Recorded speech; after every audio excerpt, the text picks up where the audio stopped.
Kaibigan, magandang gabi sa inyong lahat. Ngayon ay Biyernes. Sino masaya at Biyernes ngayon?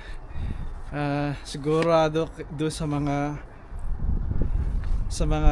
kababayan natin, sa mga kaibigan natin na mahaba ang week ngayon. Meaning na masyadong naging abala at na masyadong napagod ngayong mga nakaraang week. Lunes hanggang Biyernes hanggang ngayon, or maybe hanggang ngayon binubuno pa rin ng trabaho. Looking forward ngayong darating na Sabado at Linggo. Kaya deserve niyo yun, sigurado. Ngayon ay just about -2, -3 at well, pupunta kami ng mag-anak, buong pamilya kasama extended family, sa isang Mexican restaurant. Hindi ko alam kung makakapag video ko doon. Most likely hindi. Pero magte-take ako ng picture kasi maganda yung picture, doon ako magaling. At may tripod to. Naisip ko ilagay sa table to, katulad ng ginagawa ng mga iba, yung mga ibang mga vloggers na nakita ko. Ilalagay doon, kumakain sila. Pero una sa lahat, hindi ng waitress or yung mga tao na worry ko dun or may hiya ako. It's gonna be awkward kasi pamilya ko, hindi pa rin nila nakikita na ito ginagawa ko to. Kausap ko yung lente, nasarap ako ng lente, kaya almost imposible yun. 99% hindi ko magagawa yung nakalagay doon. Lalo pat nandun yung aking ninang. Remember yung nag-cover ako, may nabagit ko na sa inyo yon, si Papa Bebong at si Mama Lita, na tuwing summer nag-stay ako sa kanilang trailer park kasama si Mrs. T, buong pamilya, buong family T. Imbitado rin sila, kaya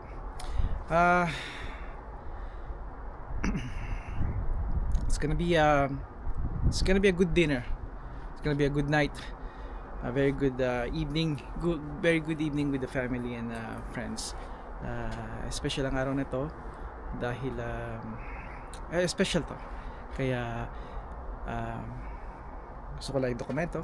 At isa pa sasamantalahin ko sabihin sa inyo na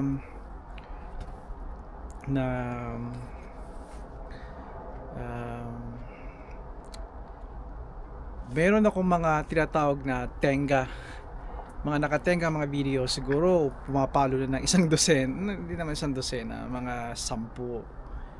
Actually pang halos gano'n na nga, baka mahigit 10 na nga yun. Ito yung mga iba ay hindi ko alam kung itutuloy ko, kasi pag binakas ko yung kalahating oras, magiging 2 yun, di ba? Kaya hindi ko naman gagawin, pero kailangan kong ipasok yun hanggat 2024 pa, kasi yun yung mga fall cleanup. Sabi ko nga sa sarili ko, sa dami kong video at gusto ko i-cover yung mga ginagawa ko sa mga ibang mga lugar, even nangangahas pa akong gawin pa yung magbisikleta, yung mga iba ko pang ginagawa na talagang dito pa lang around the house, hindi ko na mai-push, hindi ko, talagang gusto ko nang itapon. Kaya napansin niyo halos araw nagpo-post ako, pero ito inabutan na rin ako ng abala ng totoong buhay. Kaya pero isasabi ko sa inyo, huwag kayong magugulat kung mayroong mga luma doon, pero hindi man kalumaan dahil kailan lang dumating sa amin ng kahapon lang o nung isang gabi yung patak ng ulan, 3 to 7 centimeters, no big deal. Pero sa iba, it's isang simula. At naglinis ako ng 2 beses, pas patatlo ngayong weekend. Yun yung mga repeated na sa mga snow removal, guys. Sometimes we get burned out kasi yung mga ganong 3 pulgada, 5 pulgada, tapos mga ilang bagyo, yung talagang bagyo ay doon na burn out yung mga tao. Pero yung lingkod nyo hindi, Kaibigan, tapusin ko na to at hello? Oo? Okay. Take care. Take care, nanay. Bye for now.